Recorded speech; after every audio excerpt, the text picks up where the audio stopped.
जय श्री कृष्ण। नमस्कार। श्रीमद् भगवद गीता के अध्ययन की श्रृंखला में छठे अध्याय ध्यान योग आत्म संयम योग के आज के सत्र में सभी स्वाध्यायियों का स्वागत एवं अभिवादन। ओंकार के नाद के साथ प्रार्थना करेंगे।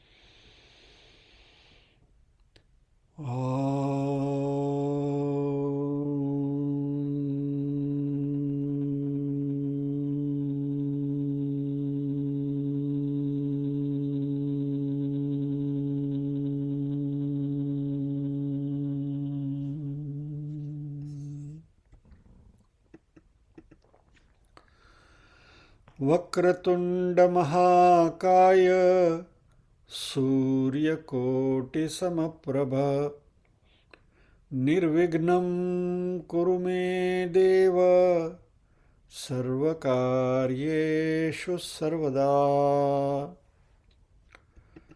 या कुन्देन्दुतुषारहारधवला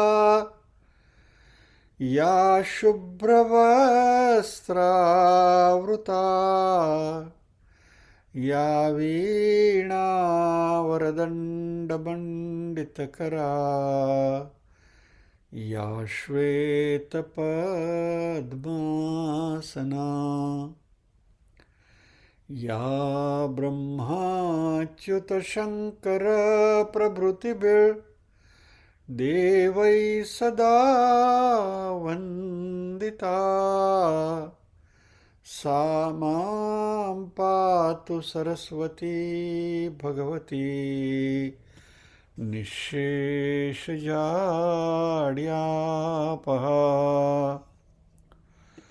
वसुदेवसुतं देवं कंसचाणूरमर्दनं देवकी परमानन्दं कृष्णं वन्दे जगद्गुरुम्। ॐ सहना भवतु सहनौ भुनक्तु सह वीर्यं करवावहै तेजस्विनावधितमस्तु मा विद्विषावहै। ॐ शान्ति शान्ति शान्तिः। यत्र योगेश्वर कृष्णो यत्र पार्थो धनुर्धरः तत्र श्रीर्विजयो भूतिर्ध्रुवा नीतिर्मतिर्मम।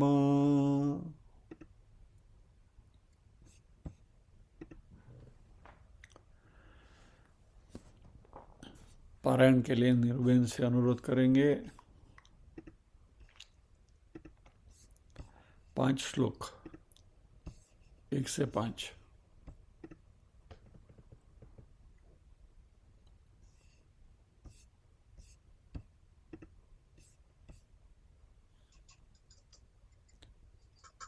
नीरूबेन। ओम श्री परमा ओम श्री परमात्मा नमः। आत्म संयम श्री भगवान अनाश्रित कर्म कार्यम। તમારે ત્યાં પ્રોબ્લેમ છે નેટવર્કનો? નેટવર્કનો પ્રોબ્લેમ છે, કાંઈ નહીં, રહેવા દો, હું કરું છું.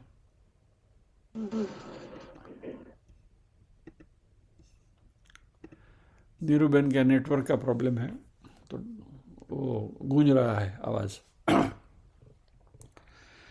श्री भगवान उवाच अनाश्रित कर्म फलम कार्यं कर्म करोति यः स सन्न्यासी च योगी च न निरग्निर्न चाक्रियः यं सन्न्यासमिति प्राहुर्योगं तं विद्धि पाण्डव न ह्यसन्न्यस्तसंकल्पो योगी भवति कश्चन आरुरुक्षोर्मुनेर्योगं कर्म कारणमुच्यते योगारूढस्य तस्यैव शमः कारणमुच्यते यदा हिनेन्द्रियार्थेषु न कर्मस्वनुषज्यते सर्वसंकल्पसन्न्यासी योगारूढस्तदोच्यते उद्धरेदात्मनात्मानं नात्मानमवसादयेत् आत्मैव ह्यात्मनो बन्धुरात्मैव रिपुरात्मनः।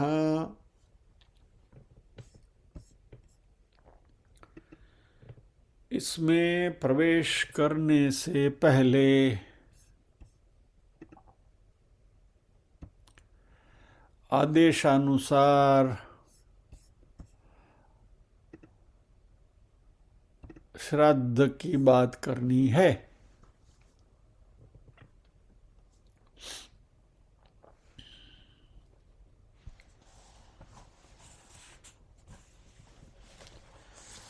श्रद्धया क्रियते यत्तत् श्राद्धम, जो श्रद्धा से किया जाता है उसको श्राद्ध कहते हैं।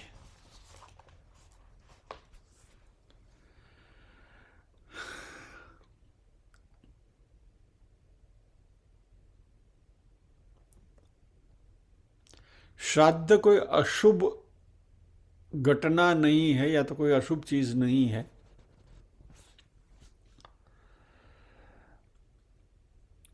हम हमारे वास्तविक जीवन में किसी व्यक्ति को प्रेम करते हैं, उनके प्रति आदर जताते हैं, उनका मान सम्मान करते हैं, तो जो अपनापन जीवंत व्यक्ति को हम दिखाते हैं, वैसे ही अपनापन, वैसे ही आदर, वैसा ही सम्मान हम हमारे पूर्वजों की ओर भी दिखाएं और उनको याद करते हुए जो पारमार्थिक क्रिया हम कर रहे हैं उसी को हम श्राद्ध कहते हैं। तो सबसे पहले श्राद्ध करने में श्रद्धा बड़ी अहम भूमिका निभाती है, यानी जो भी करना है श्रद्धा से करना है।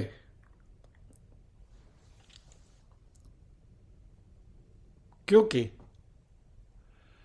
मात्र गतानुगतिक या तो एक विधि करनी है, चलो श्राद्ध है कर डाला, उस भाव से आप करोगे तो वो श्राद्ध का कोई मीनिंग नहीं है।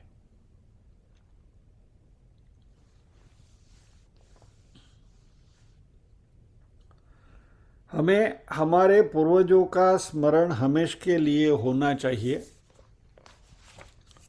और श्राद्ध के बारे में भगवद गीता में भी प्रथम अध्याय में अर्जुन ने कुछ बात करी है, उसका पहले स्मरण कर लेते हैं।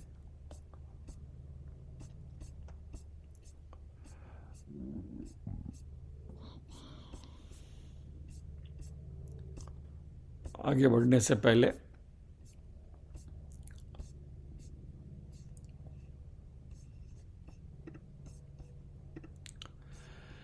महाभारत के युद्ध में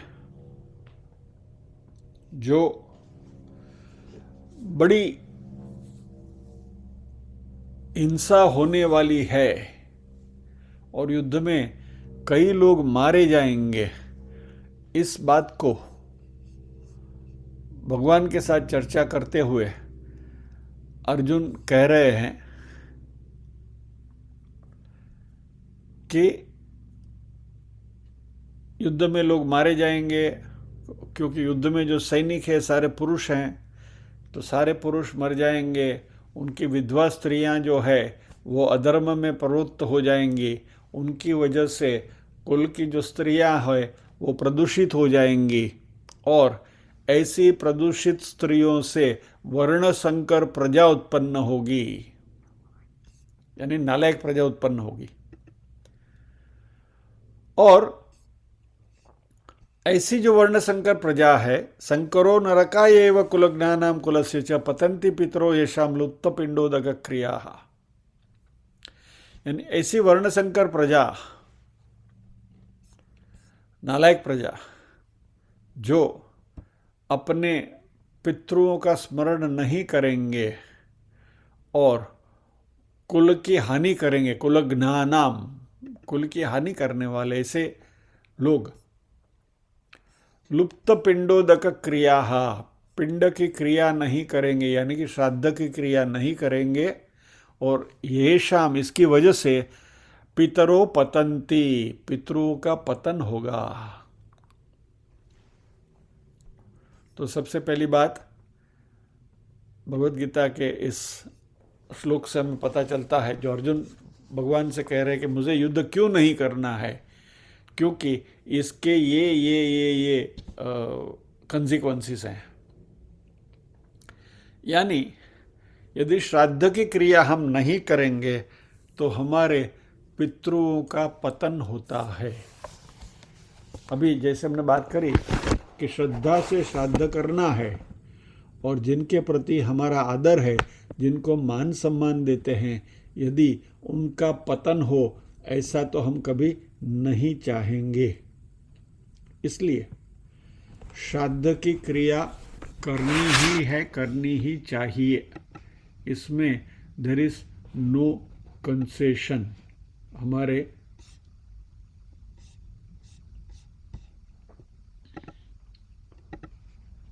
धर्म ने जैसा हमें कहा है। और इसमें क्या होगा मालूम है? मान लीजिए कि एक पीढ़ी ने श्राद्ध नहीं किया, मान लीजिए कि आपने श्राद्ध नहीं किया। Now that becomes a convenient excuse. फिर बाद में क्या होगा? आपके पुत्र जो हैं वो क्या कहेंगे? हमारे में विधि नहीं, हम ये नहीं करते हैं, क्योंकि हमारे पिता ने नहीं किया था, इसलिए हमें ये करने की जरूरत नहीं है। तो आप नहीं करेंगे तो आपके बच्चे नहीं करेंगे, आपके बच्चे नहीं करेंगे तो उनके बच्चे भी नहीं करेंगे, एटसेट्रा एटसेट्रा एटसेट्रा।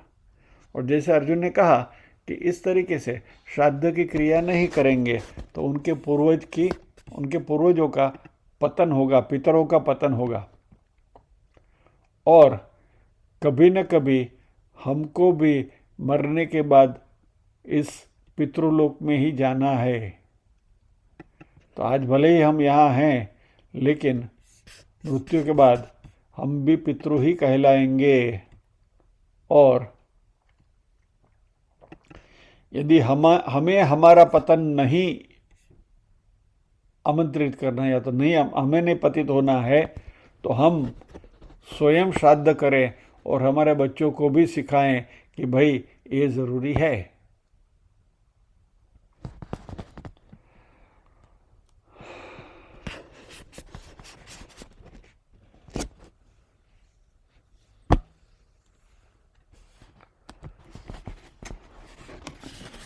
अब ये श्राद्ध करने से पहले मृत्यु के बाद जीवात्मा की गति क्या होती है उसको थोड़ा समझेंगे तो श्राद्ध करने के पीछे जो हार्द है वह पता चलेगा।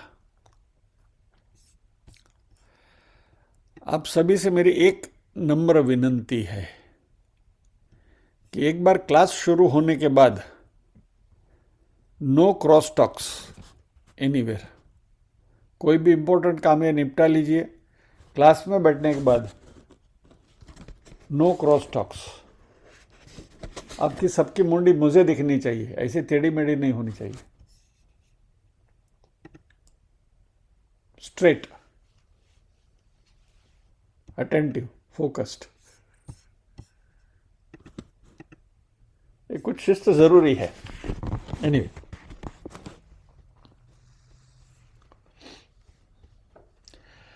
आत्मा अमर है, बराबर है। तो ये जो श्राद्ध की विधि हमें करनी है वो आत्मा के लिए तो नहीं करनी है। आत्मा की तो मृत्यु नहीं है, बराबर है। न जायते म्रियते वा कदाचिन। लेकिन जब भी हम मृत्यु के समय पर हमारे स्थूल देह को छोड़ते हैं तो हमारा सूक्ष्म देह जो है वो आगे गति करता है, बराबर। हमारे 3 शरीर हैं, स्थूल, सूक्ष्म और कारण। अभी जब भी हम स्थूल देह में हैं तब हमारे 5 कोश हैं।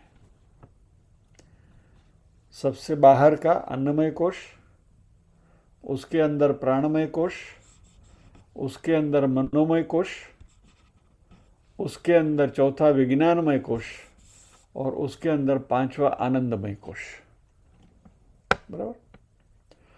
उसमें अन्नमय कोश स्थूल शरीर के साथ जुड़ा हुआ है, क्योंकि स्थूल शरीर जो है वो अन्न से बनता है। तो अन्नमय और प्राणमय कोश स्थूल शरीर से जुड़े हुए रहते हैं।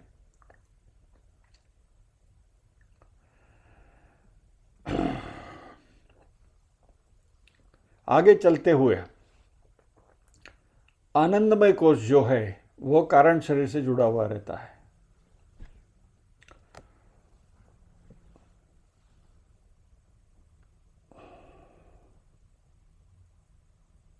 प्राणमय कोश, मनोमय कोश और विज्ञानमय कोश वह सूक्ष्म शरीर के साथ चलता है और अन्नमय कोश जो है वह कारण शरीर के साथ चलता है। इस तरीके से इसका 5 कोशों का हम विभाजन कर सकते हैं। इसमें ये जो प्राणमय कोश है वह स्थूल शरीर और सूक्ष्म शरीर के बीच का सेतु है। अभी क्या होता है, जब मृत्यु होती है हमारी तो सबसे पहले सूक्ष्म शरीर जीवात्मा इस देह को छोड़ता है और तभी यह सूक्ष्म शरीर अन्नमय कोश को त्याग करता है। और ये शरीर जो हमारा है वह अन्न से बना हुआ है, यानी जो स्थूल शरीर जो है वो अन्नमय कोश ही है। तो जब इस सूक्ष्म शरीर अन्नमय कोश को त्याग करता है, यानी कि स्थूल शरीर को छोड़कर बाहर निकलता है, तभी क्या होता है कि सूक्ष्म शरीर के साथ ये प्राणमय कोश जो है उसका जो संबंध है वो संबंध छूट जाता है। तो हम कहते हैं कि प्राण निकल गए, बराबर। वे प्राण कितने? 5 प्राण हैं, प्राण, अपान, व्यान, उदान, समान वगैरह। अभी जब भी शरीर में थे तभी उसका क्या कार्य है वो हमें सीखा, हमने जाना है वो 5 प्राण क्या क्या करते हैं। वो अभी वो शरीर से अलग हो गए, लेकिन ये प्राण जो है वो सूक्ष्म शरीर के साथ चलते हैं। यानी सूक्ष्म शरीर, तो अभी आपके पास क्या बचा? 3 में से 1 शरीर गया, स्थूल शरीर, कि जो प्रेत बनकर नीचे पड़ा है जमीन पर, मुर्दा जिसको हम कहते हैं। अभी जो चल रहा है वो सूक्ष्म और कारण शरीर साथ साथ चलते हैं, उसके साथ ये 4 कोश चल रहे हैं, प्राणमय, मनोमय, विज्ञानमय, आनंदमय। अब ये जो सूक्ष्म शरीर चला, बराबर, वह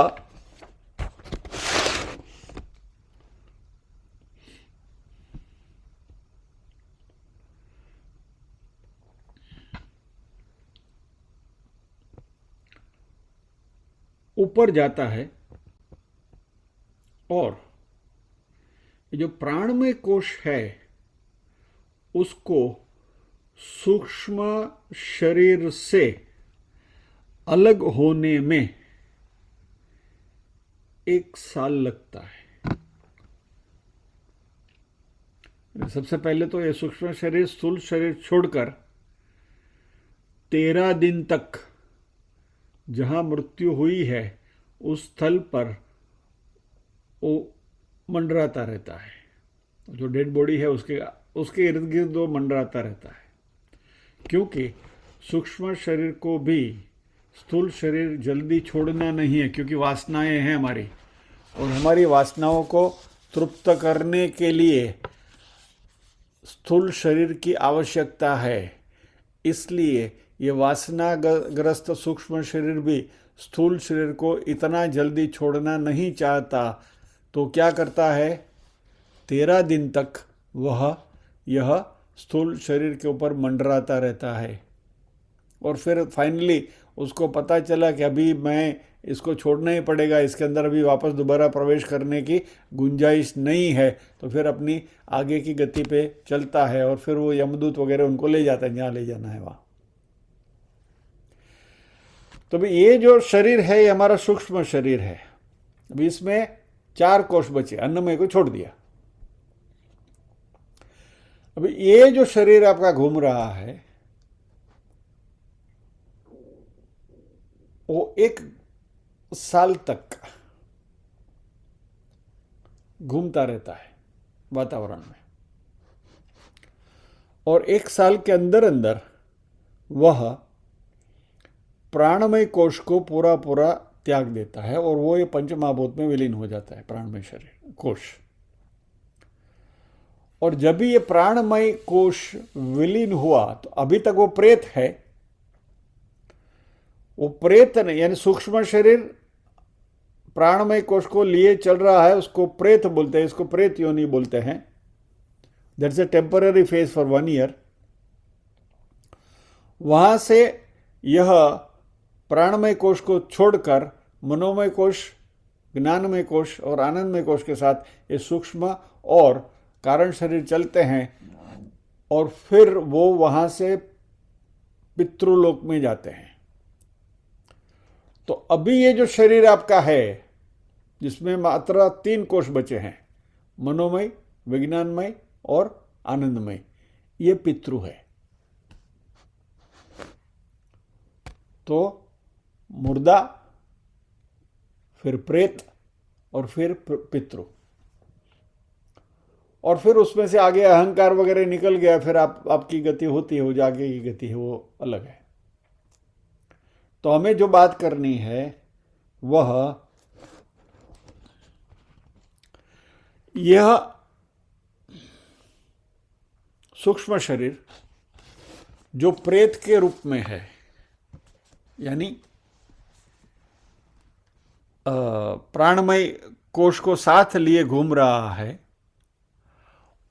उसके कर्म और प्रारब्ध के अनुसार या तो वह पुनर्जन्म ले लेता है, किसी की माता के गर्भ में वो आरोपित हो जाता है, और वह फिर यहाँ अपनी जर्नी शुरू करता है। और यदि पुनर्जन्म नहीं हुआ तो यह आगे बढ़ता है और वह पितृलोक में जाता है।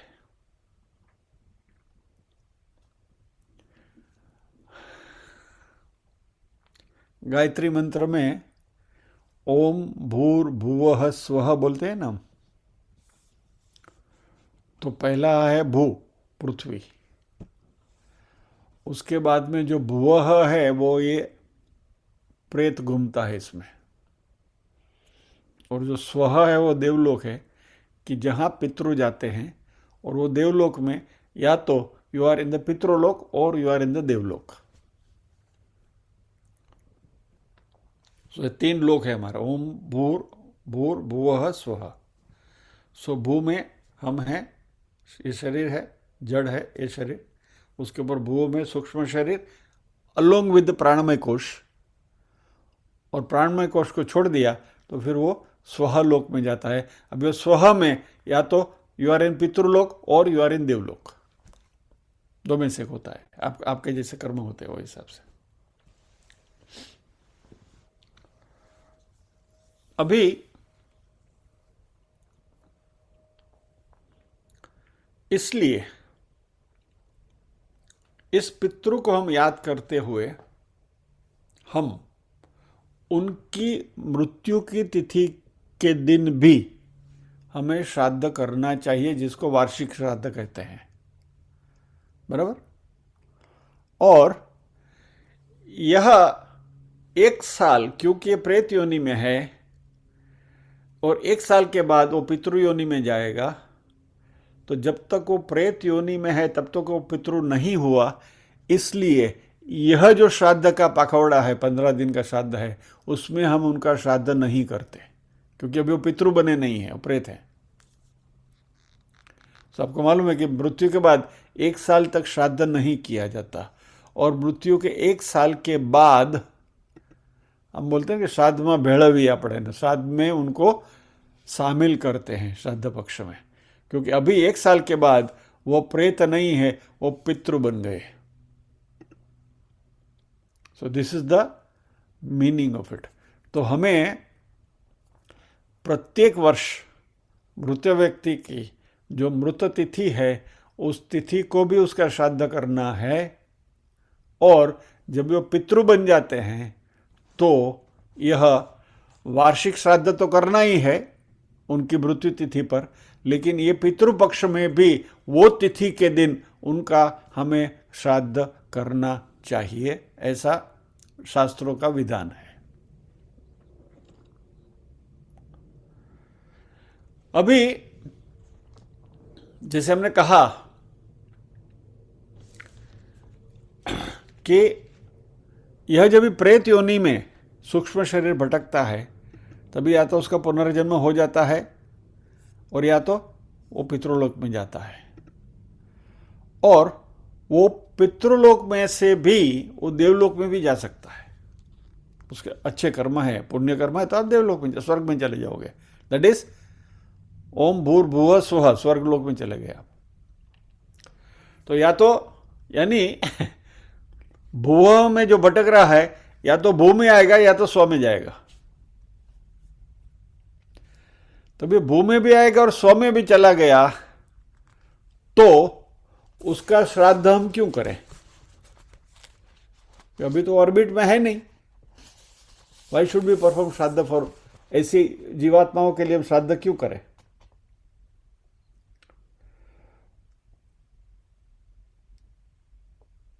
उनको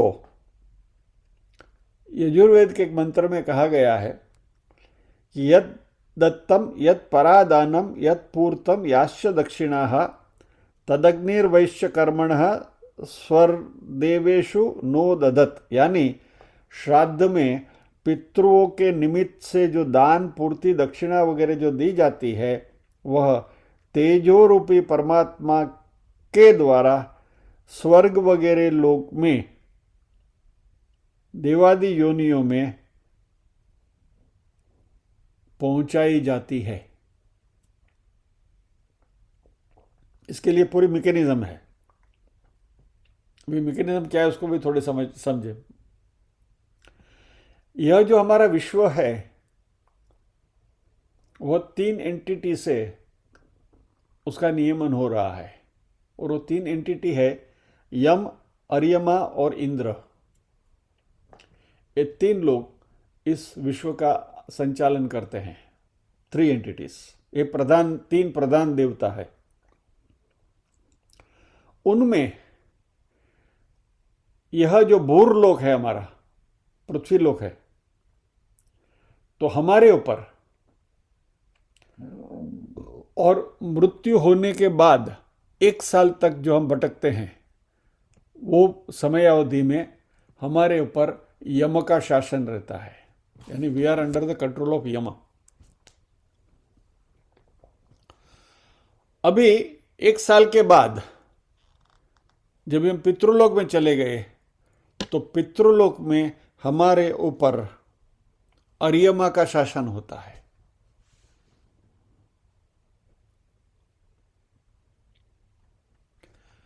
वो अर्यमा जो है उसका काम है कि यह पितृ को जो भी अर्पण किया जाता है वो उसको पहुंचा दिया जाए। और इसलिए श्राद्ध में पितरों के लिए जो भी कार्य हम करते हैं वह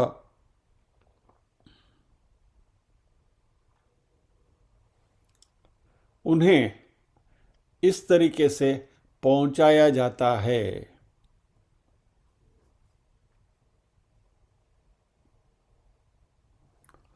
और ये काम अर्यमा करते हैं। और आगे यदि आप देवलोक में चले गए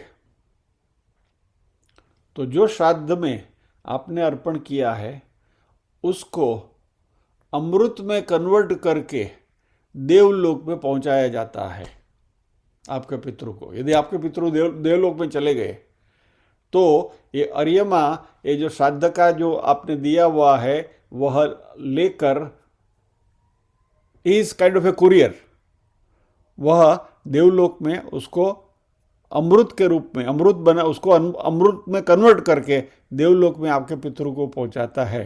और यदि आपका पुनर्जन्म हो गया और ये पितृ यदि यहां आ गए, भूलोक में पृथ्वी पर आ गए, नया जन्म मिल गया, तो उसी श्राद्ध में आपने जो अर्पण किया है उसी चीज को अन्न में कन्वर्ट करके किसी न किसी फॉर्म में लाकर वह आप तक पहुंचा देता है। यानी ये जो अर्यमा जो है वो कुरियर का काम करता है। यानी श्राद्ध कर्म से आप जो भी कार्य करेंगे वह उस जीवात्मा को किसी भी फॉर्म में, मृत्युलोक में जन्म लिया तो भी, पितृलोक में है तो पितृलोक में भी, और स्वर्गलोक में गए तो स्वर्गलोक में भी, इन द रिस्पेक्टिव फॉर्म उनको पहुंचाया जाता है और उनकी तृप्ति होती है। अभी आप कहेंगे कि श्राद्ध में तो हम ब्राह्मण को खाना खिलाते हैं, पिंडदान करते हैं, तो ये सब कैसे पहुंचता है इनको, इसकी क्या मैकेनिज्म है? उसको थोड़ा मॉडर्न कॉन्टेक्स्ट में आपको समझना है तो इस तरीके से इसको हम समझा सकते हैं कि मान लीजिए कि आपके पुत्र या तो पुत्री को विदेश अभ्यास करने के लिए आपको भेजना है। मान लीजिए कि आपके बेटा या बेटी को आपने अमेरिका भेजा अभ्यास करने के लिए, बराबर। तो भी वहाँ अमेरिका में उसको जो रहने खाने पीने के लिए खर्चा पानी चाहिए या तो कॉलेज की फीस वगैरह भरनी है, तो अमेरिका में तो रुपया चलता नहीं है, डॉलर चलता है, तो आप उसको तो डॉलर देना पड़ेगा। तो आप करते क्या हैं, बेटे को अमेरिका पैसा पहुंचाने के लिए आप आपकी बैंक में जाते हैं, आपके खाते से रुपया, बराबर 5 लाख रुपया ट्रांसफ़र करते हैं बेटे के अमेरिका के खाते में। बेटे के अमेरिका के खाते में 5 लाख रुपये में ट्रांसफ़र नहीं होता है, उसको फॉरेन एक्सचेंज की जो मैकेनिज़्म है उस मैकेनिज़्म के द्वारा कन्वर्ट करके उसको डॉलर में भेजा जाता है। वो बेटा यदि आपका रशिया में पढ़ रहा है तो उसको रूबल में कन्वर्ट करके दिया जाता है। वो बेटा यदि जर्मनी में पढ़ रहा है तो उसको डॉइच मार्क में कन्वर्ट करके दिया जाता है, वगैरह वगैरह वगैरह। ऑस्ट्रेलिया में पढ़ता है तो ऑस्ट्रेलियन डॉलर में कन्वर्ट किया जाता है। यानी जिस देश में है उस देश की रिस्पेक्टिव करेंसी में कन्वर्ट करके दिया जाता है। तो ये जो फॉरेन एक्सचेंज को कन्वर्जन का जो बीच में जो काम होता है वही अर्यमा है। ये अर्यमा की मैकेनिज्म है। यानी श्राद्ध पक्ष में आप अपने पितृ को जो भी अर्पण करते हैं वह ये अर्यमा की मैकेनिज्म के द्वारा जिस योनि में है उस योनि में उसको पहुंचाया जाता है। यदि आपकी मानव योनि में पुनर्जन्म हो गया तो आपको अन्न के द्वारा ये मिल जाता है। पशु योनि में हो गया तो घास चारे के फॉर्म में आपको दिया जाता है। पक्षी की योनि में हो गया तो आपको दाने के रूप में पहुंचाया जाता है, और देव योनि में चले गए तो अमृत के रूप में पहुंचाया जाता है, लेकिन वह मिलता है।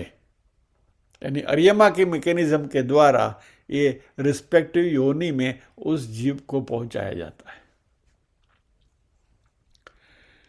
इसलिए श्राद्ध करना जरूरी है। और this mechanism is valid for 3 generations। यानी आपके पिता, आपके दादा और आपके परदादा, आपकी माता या तो नाना या तो माता मही, यानी माता की 3 पीढ़ियां, पिता की 3 पीढ़ियां। तो this mechanism works for 3 generations, और इसके लिए हम 3 जनरेशन के श्राद्ध करते हैं। उसके आगे क्या होता है is not the topic of today's discussion. लेकिन हम क्योंकि श्राद्ध का डिस्कशन कर रहे हैं तो श्राद्ध की जो पूरी मैकेनिज्म है वो इस तरीके से चलती है। यानी this is not something nonsense कि भाई ऐसे ही कुछ हम कर लेते हैं और ये सब क्यों किया जा रहा है। श्राद्ध के 2 प्रकार हैं, प्रेत श्राद्ध और पितृ श्राद्ध। प्रेत श्राद्ध जब मैंने कहा कि वो 1 साल तक चलता रहता है, कि उनकी तिथि पर आप उनको श्राद्ध करके वो पहुंचाते हैं। और यदि कोई ऐसे व्यक्ति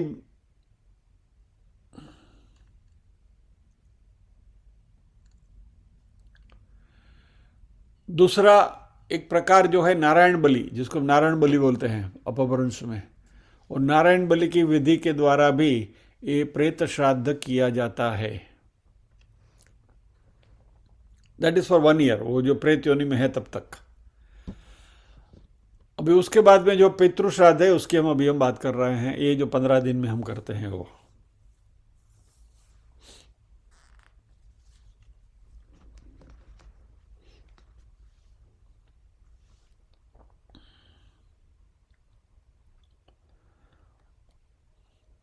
अभी जैसे मैंने कहा कि 1 साल के बाद पहले पितृयोनि में जाता है।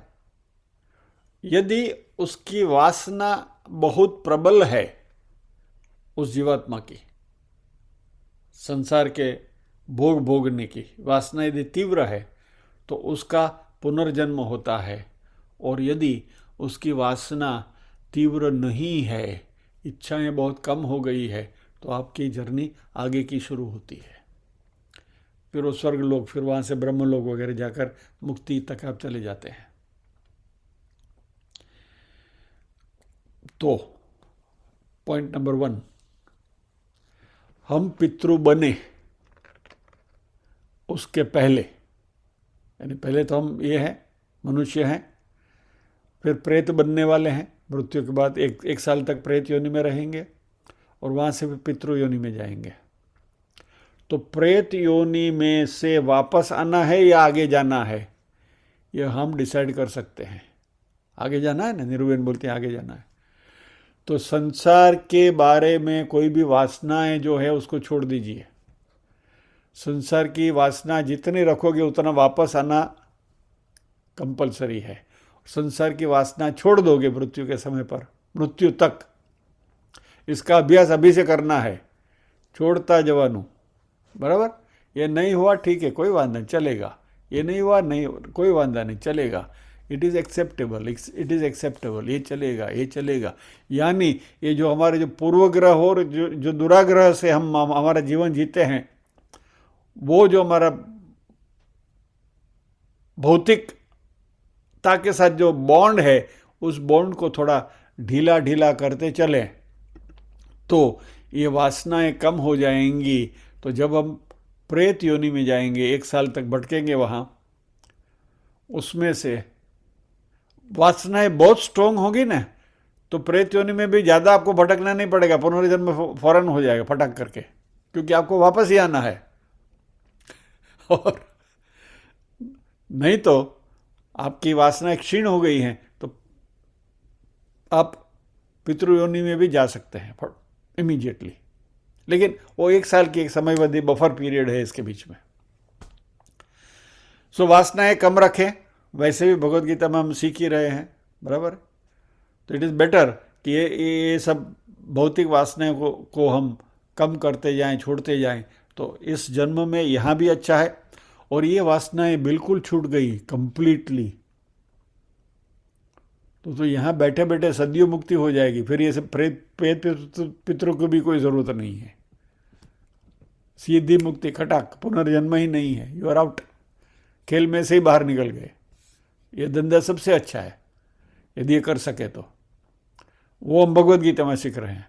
लेकिन ये न कर सकें तो this is the route through which we are passing.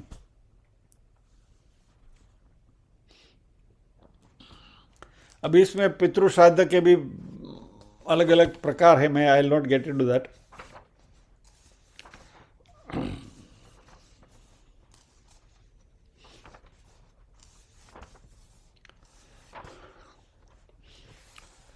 अभी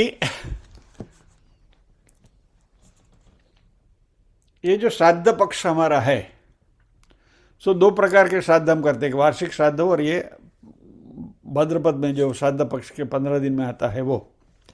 ये जो 15 दिन का है, जो भाद्रपद में जो 15 दिन का जो श्राद्ध पक्ष है, उसमें जो हम श्राद्ध करते हैं उसको हम महालय श्राद्ध कहते हैं।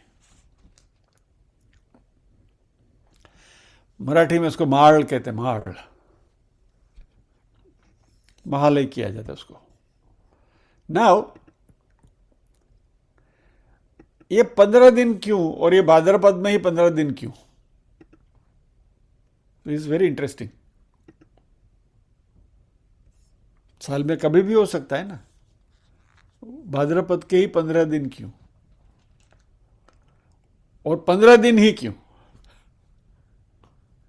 उसको थोड़ा समझिए। अभी हमारा उत्तर ध्रुव है और दक्षिण ध्रुव है, बराबर। पृथ्वी के 2 गोले हैं, north pole and south pole.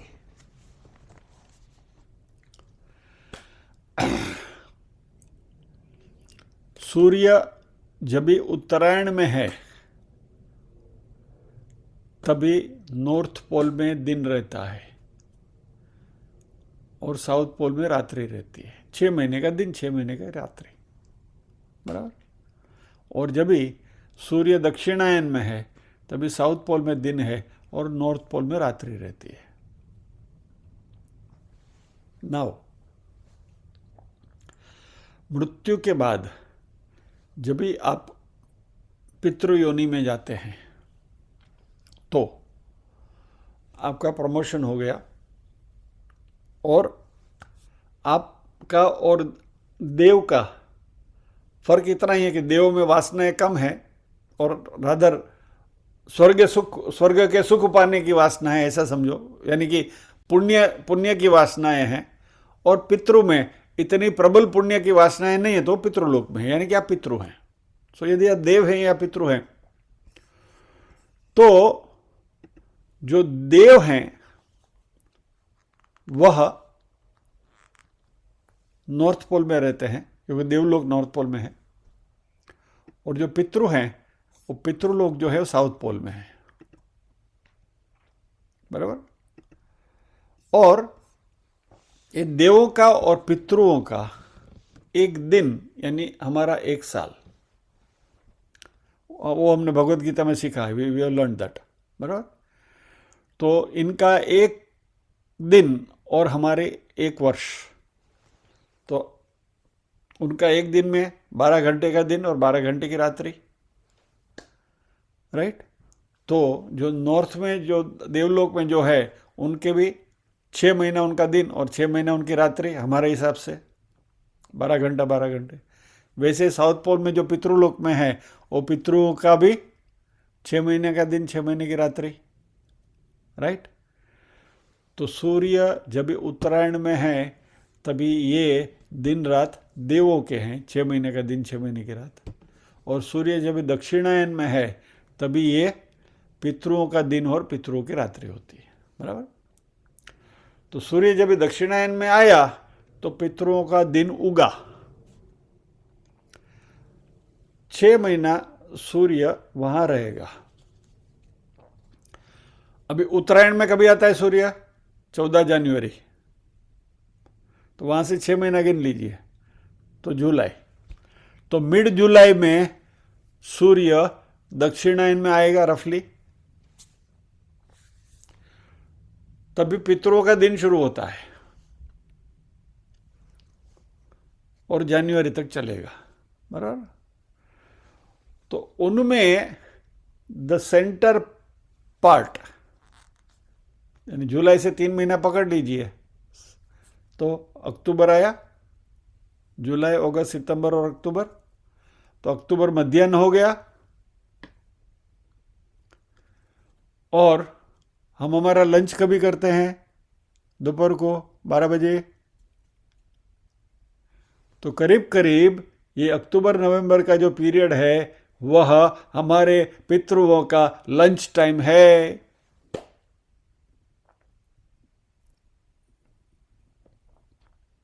That is why these 15 days,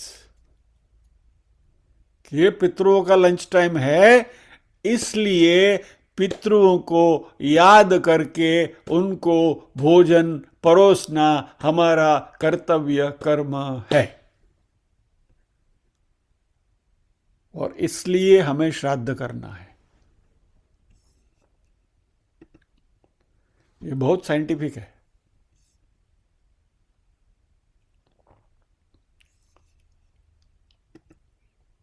अभी ये श्राद्ध कैसे करना चाहिए, विधि ये वो, उसमें पदार्थ कौन सा लेना चाहिए, क्या वर्ज्य है क्या नहीं, बहुत सारा है।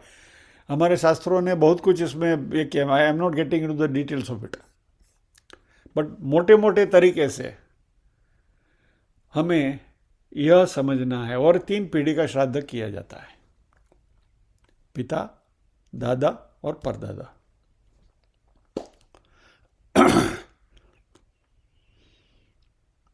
तो यह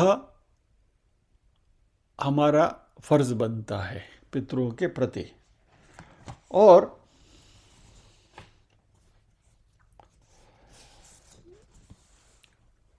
यह जब एस्ट्रोलॉजी के हिसाब से आप देखेंगे तो भाद्रपद मास की अमावस्या के बाद सूर्य वृश्चिक राशि में जाता है, तब तक इनका दिन चालू रहता है। So principally lunch time is this, भाद्रव महीने का। लेकिन फिर बाद में का जो समय है वो उनके लिए ब्रेकफास्ट वगैरह भी चलता है। You can think of them and give them something, but principally ये श्राद्ध पक्ष में उनको ये करना चाहिए।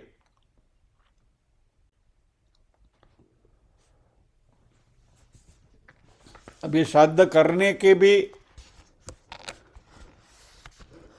कुछ फल हैं। I'll just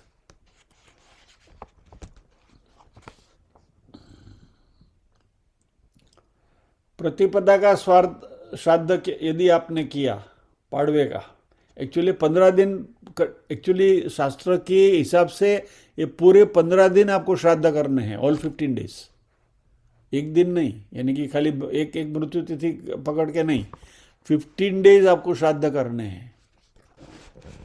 जो पहले करते थे, मैं जब गांव में रहता था हमारे घर में, all 15 days you do this. और प्रतिपदा का पाड़वा का श्राद्ध किया तो आपको उत्तम पुत्र की प्राप्ति होती है। द्वितीया में सुकन्या, तृतीया में अश्व, चतुर्थी में पशु, पंचमी में बहुपुत्र, षष्ठी में तेजस्वी पुत्र, सप्तमी में खेती, अष्टमी में लाभ, नवमी में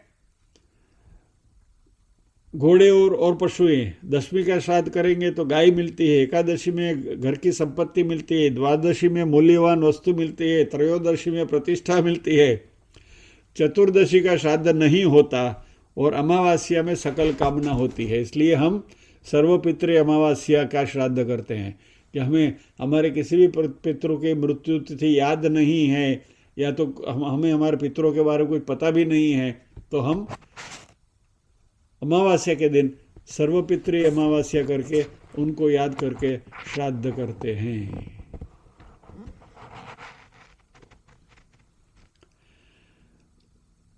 इसलिए हमारे गांव में तो सिस्टम थी, मैंने आई हैव गॉन थ्रू मुझे सिखाया गया है। 7 पीढ़ी के हमें नाम बताए जाते थे, याद रहनी चाहिए। मुझे मेरे 10 पीढ़ी के नाम याद हैं, 10 जनरेशंस, क्योंकि सीखते रहे। अभी तो मैं मेरे बेटे को भी सिखाता और मेरे पौत्रों को भी सिखाया मैंने, तो अभी उनको तो 12 पीढ़ी के नाम याद आएंगे, रहेंगे। It is better to remember your lineage, to think of them. और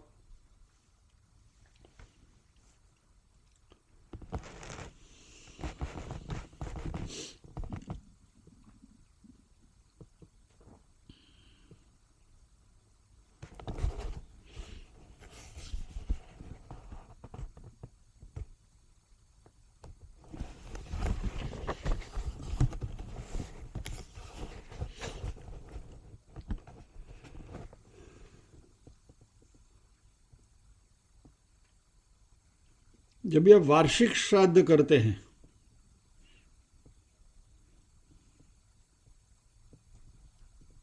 ये तो उनका लंच टाइम हो गया, ये 15 दिन में। लेकिन वार्षिक उनकी तिथि पर जब भी आप उनको याद करके श्राद्ध करते हैं, तो that is like inviting them for a special feast.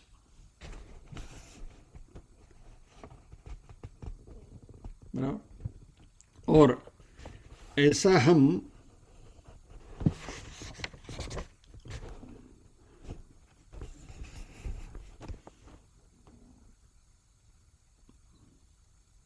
हमारे घर में कभी शुभ प्रसंग होता है, तभी हम त्रिपिंड श्राद्ध करते हैं, या तो नांदी श्राद्ध करते हैं, या अलग अलग प्रकार के श्राद्ध हैं।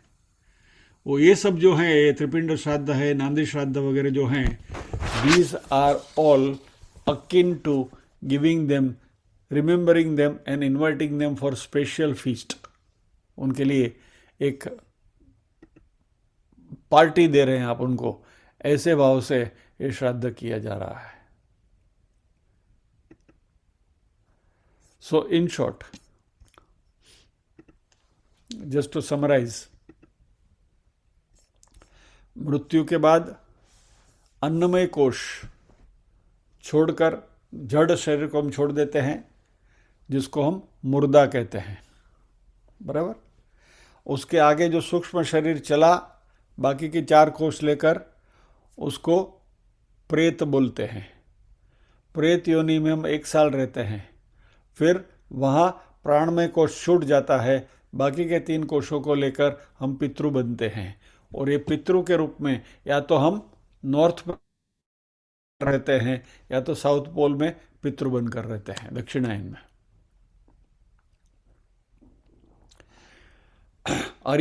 अर्यमा नाम का जो कुरियर है, वह जीव को रिस्पेक्टिव योनि में जहां भी है उसको उसका हिस्सा पहुंचाता है। देवलोक में गए तो वहां अमृत बनाकर, पितृलोक में गए तो वो हिसाब से, वगैरह वगैरह वगैरह। अच्छा, ये देवलोक और पितृलोक में एक और बात समझ लें कि आपने तो यहाँ श्राद्ध में मान लीजिए कि दूध पाक पूरी भजिया वगैरह दे दिया, बराबर। वो उनको कैसे मिलता है? क्योंकि उनके पास तो ये ज्ञानेंद्रिया है नहीं। हमारा तो शब्द स्पर्श रूप रसगंध है, तो रसना तो है हमारे पास, जीभ है, उनके पास तो जीभ नहीं है, क्योंकि तो ये छोड़ दी नहीं यहाँ स्थूल शरीर में।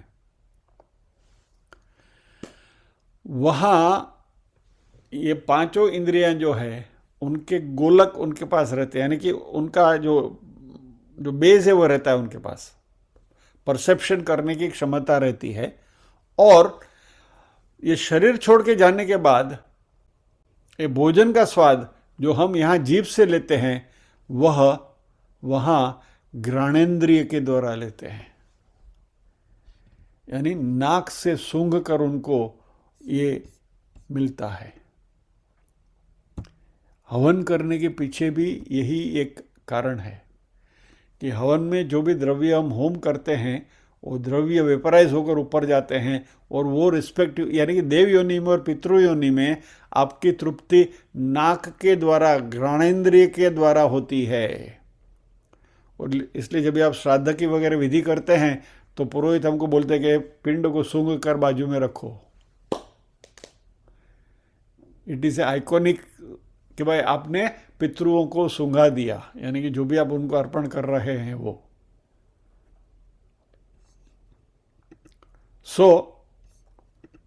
जो भी हम पितरों का अर्पण करते हैं उनको पहुंचाने की मैकेनिज्म है।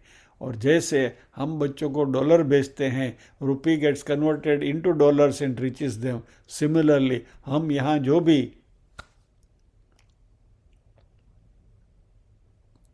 भोजन वगैरह अर्पण करते हैं ब्राह्मणों को, वह उनको मिलता है। इसमें बहुत सारी और बातें भी हैं कि भाई ब्रह्म भोजन ही क्यों, श्राद्ध के निमित्त हम पितरों को याद करके कहीं कोई अनाथाश्रम है वहाँ जाकर हम भोजन का दान करके आए, या तो पितरों को याद करके वहाँ हम जाके 10,000 रुपये देकर आए अनाथाश्रम में, या तो वृद्धाश्रम में जाके। अल्टीमेटली पितरों को याद करके भोजन ही कराना है ना किसी को, नहीं। श्राद्ध करना और अन्नदान करना ये दो चीज़ें अलग हैं। So don't substitute one by the other. श्राद्ध श्राद्ध है, अन्नदान अन्नदान है, एक दूसरे से सब्स्टिट्यूट नहीं किया जा सकता। बहुत सारी चीज़ें हैं वैसे तो डिस्कस करने के लिए, बट आई थिंक आज इतना डोज काफ़ी है और समय भी हो रहा है। So will wind up now. आज का हमारा पूरा सत्र श्राद्ध को समर्पित।